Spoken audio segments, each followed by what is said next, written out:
안녕하십니까? 울산 소종환교회 이재희 목사입니다. 오늘은 이 히브리 문화와 사고로 보는 성경 말씀, 하박국 2장 14절과 이사야 11장 9절에 나오는 물이 바다를 덮음 같이 하는 말씀의 의미를 한번 생각해 보려고 합니다. 하박국 2장 4절의 말씀에 보시면 이는 물이 바다를 덮은 같이 여호와의 영광을 인정하는 것이 세상에 가득함이니라, 그렇게 말씀합니다. 그리고 이사야 11장 9절에는 내 거룩한 산 모든 곳에서 해됨도 없고 상함도 없을 것이니 이는 물이 바다를 덮은 같이 여호와를 아는 지식이 세상에 충만할 것임이니라 라고 그렇게 말씀합니다. 왜 이 성경 속에서 물이 바다를 덮은 같이라고 그렇게 표현하고 있을까요? 이거는 사실 우리 문화로서는 잘 이해할 수가 없습니다.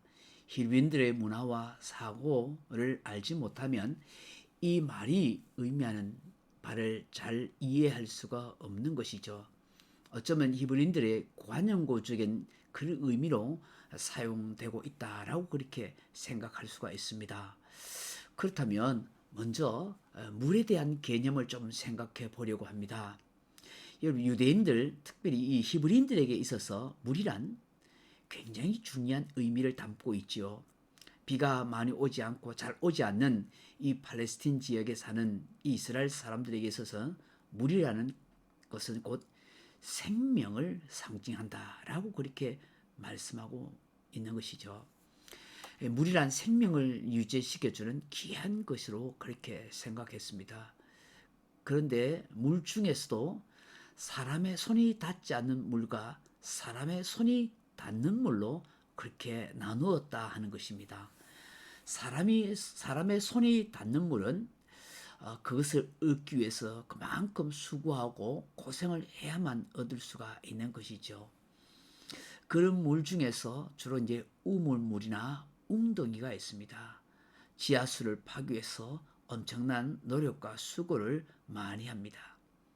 고대 시대에 깊이 이게 우물을 판다는 것은 장비가 부족할 뿐만 아니라 수백 미터를 파야 하기 때문에 그야말로 중노동이고 많은 고생과 고난을 통해서 물을 얻게 되는 것입니다. 그래서 히브리인들에게 있어서 이 우물이라 하는 것은 굉장히 고난과 고생을 상징했던 것입니다. 아브라함과 이삭이 우물을 파지 않습니까?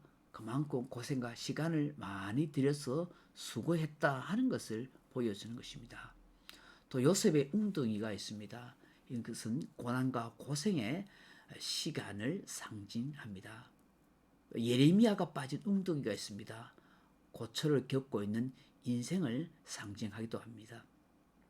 요한복음 4장에 보면 우리 예수님께서 사마리아 성 수가성의 여인과 대화하는 것이 나옵니다. 그 수가성 여인이 아무도 없는 한낮에 우물에 물을 길러 오지요.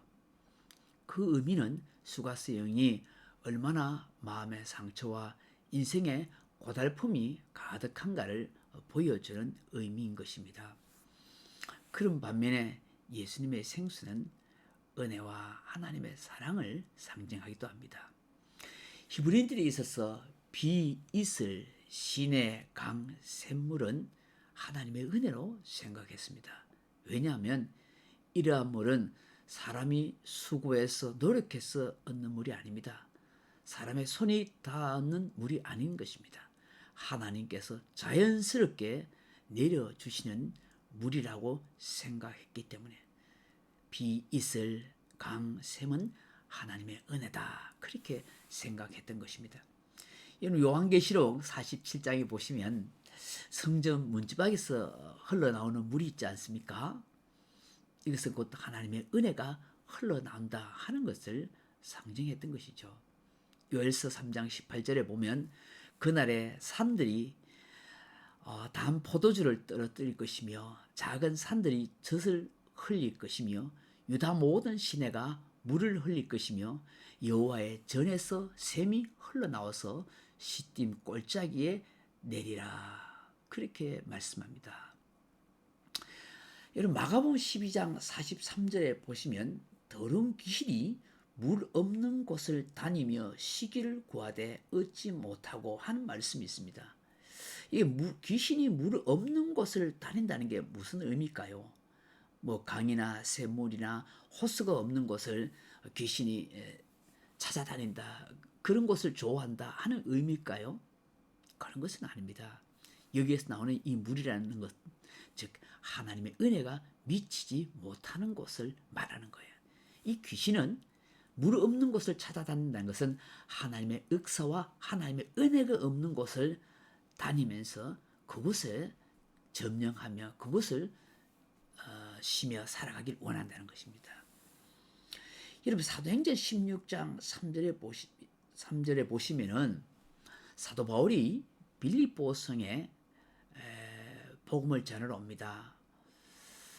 환상 가운데 하나님께서, 예수님께서 주의 영이 마게도냐를 보여주시죠. 그래서 이 아시아로 복음 전하러 가려고 하는데 주님께서 유럽으로 마게도냐로 그렇게 복음 전하러 가게 만드십니다. 그 마게도냐 첫 성이 바로 빌립보지요. 아무 연고도 없는 그곳에 복음을 전하려고 그렇게 왔습니다. 그 안식일이 되었습니다. 마침 사도 바울이 기도하는 처소를 찾은 것이죠.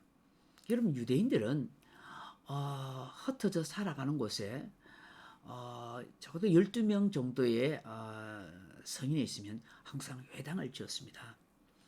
근데 그런 숫자가 없으면 그들이 안식일이 되면 하나님의 은혜를 구할 수 있는 그런 기도의 처소를 찾았습니다. 그것이 어디냐면 바로 강가였던 것입니다. 그 사도행전 16장 3절에 보면 사도 바울이 기도의 처소를 찾기 위해서 문밖 강가로 갔더라 라고 그렇게 말씀하고 있습니다. 성문 밖에 있는 그런 강에 갔다는 것이죠. 왜 히브리인들이 기도의 처소를 강가로 찾아갈까요? 강은 물이 흐르는 곳인 것입니다. 그 물이 흐른다는 것은 곧 하나님의 은혜가 흐르는 곳이라고 그렇게 생각했던 것입니다.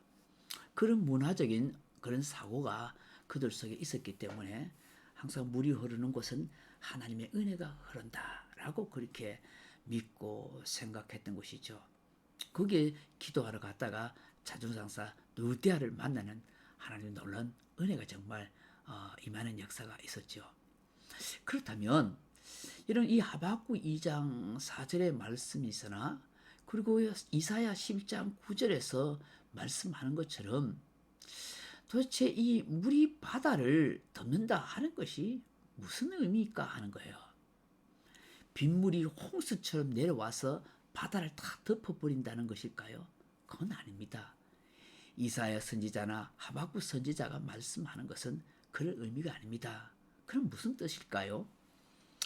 앞서 말한 것처럼 이 말씀은 히브리인들의 관용적인 그런 표현법이라 하는 것입니다.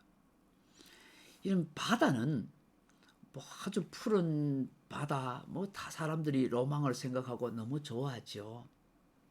그래서 사람들은 뭐 바다 가면 뭐 마음이 뻥 뚫린다고 말하고 그 푸른 바다를 보면 기분이 상쾌해진다고 말하기도 합니다만은 히브리인들에게 있어서 바다란 것은 굉장히 두려움과 공포를 상징하는 것이었습니다.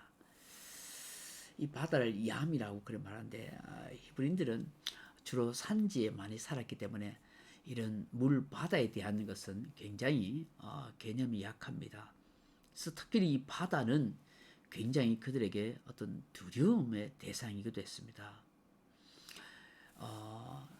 이 바다 깊은 곳에는 이런 티아맛이라든지 얌신 혹은 용, 리오야단 이런 무시무시한 괴물들이 이 바다 밑에 살고 있다고 생각한 겁니다. 그래서 이런 어떤 이 바다의 신들이, 바다의 괴물들이 이렇게 파도를 일으키고 폭풍우를 일으켜서 사람을 위험에 빠뜨린다고 그렇게 생각했던 것입니다. 여러분, 성경 속에 보시면은 이런 여호야단이란지 용, 바다의 용, 얌신, 뭐 티아맛 이런 고대의 어떤 그런 바다의 신들에 대해서 말씀하고 있는 것을 보게 됩니다. 그러므로 이 바다는 그야말로 혼돈과 두려움과 공포를 상징하는 것이죠. 물이 바다를 덮음같이 하는 이 표현은 오늘 이 세상이 혼돈과 두려움과 공포로 덮고 있는데 물이 바다를 덮는가 하는 것처럼 하나님의 은혜가 덮어서 이 혼돈과 두려움과 공포의 세상을 하나님의 의대로 가득 찬 세상으로 만들어 가신다 하는 것입니다. 여호와를 인정하는 그런 지식으로 가득 찬 하나님 나라가 된다는 것이죠. 여러분 요한계시록 21장 1절에 보면 또 내가 새 하늘과 새 땅을 보니 처음 하늘과 처음 땅이 없어졌고 바다도 다시 있지 않더라 라고 말씀합니다. 왜 새 하늘과 새 땅이 생기는데 바다가 다시 있지 않더라고 그렇게 말씀하는 걸까요?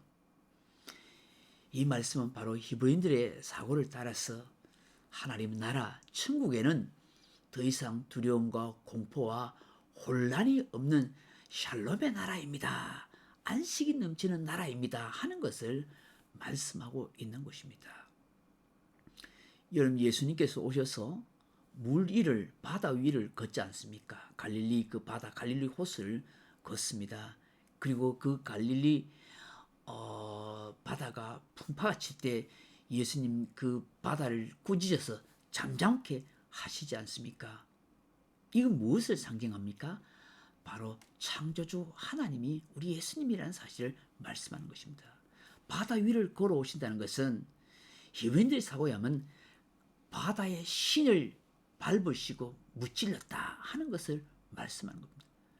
이 바다의 신을 마음대로 조종할 수 있는 그런 창조주 전능하신 하나님이 예수 그리스도라 하는 것을 말씀하는 것입니다. 바다를 꾸짖는다는 것은 바로 바다의 신을 이기시는 예수 그리스도라 하는 것을 말씀하는 것입니다. 이 고대 히브리인들이 가졌던 이 바다의 신을 무찌르시는 분은 바로 메시아고 바로 그분이 예수 그리스도고 하나님이시다 하는 것을 우리에게 말씀하는 것입니다. 예수님은 동시에 우리의 생수가 되시죠. 우리의 영혼의 목마름을 해결해 주시는 영원한 생수가 되시는 것입니다. 여러분 하박국에서나 이사야에서 물이 바다를 덮음같이 여호와의 영광을 인정하는 것이 세상에 가득함이니라. 여호와를 아는 지식이 세상에 충만할 것임이니라 하는 말씀은 궁극적으로 이루어질 하나님의 나라의 모습과 영광을 의미하고 있는 것입니다. 사실 성경 속에서 물은 하나님의 은혜를 의미하기도 하지만 예수님 자신을 의미하고 말씀과 성령을 의미하기도 하는 것입니다. 하나님의 은혜가 가득한 세상, 예수님과 성령과 말씀으로 충만한 세상은 더 이상 두려움과 공포와 혼돈과 걱정이 없는 완벽한 하나님의 나라가 될 것이다. 완전한 하나님의 영광을 보여주게 된다 하는 것을 말씀하는 것입니다. 구속사적으로 좀 생각하면 부활이시고 영원한 생수가 되신 예수님으로 인하여 오늘 이 혼돈과 두려움과 공포와 목마름으로 가득 찬 세상이 우리의 삶이 하나님의 은혜로 가득 찬 삶으로 변화되고 충만하게 될 것이라 하는 말씀인 것이죠. 오늘 우리가 이런 은혜를 사모하고 영광된 주의 나라를 기대하고 갈망하며 그렇게 살아가면 좋겠습니다. 물이 바다를 덮음같이 혼란스럽고 혼돈과 두려움과 공포가 가득한 세상이 하나님의 은혜로 가득 찬 그런 놀라운 역사가 하나님 나라가 곧 이루어지기를 저와 여러분이 같이 사모하며 갈망하며 그렇게 살았으면 좋겠습니다. 감사합니다.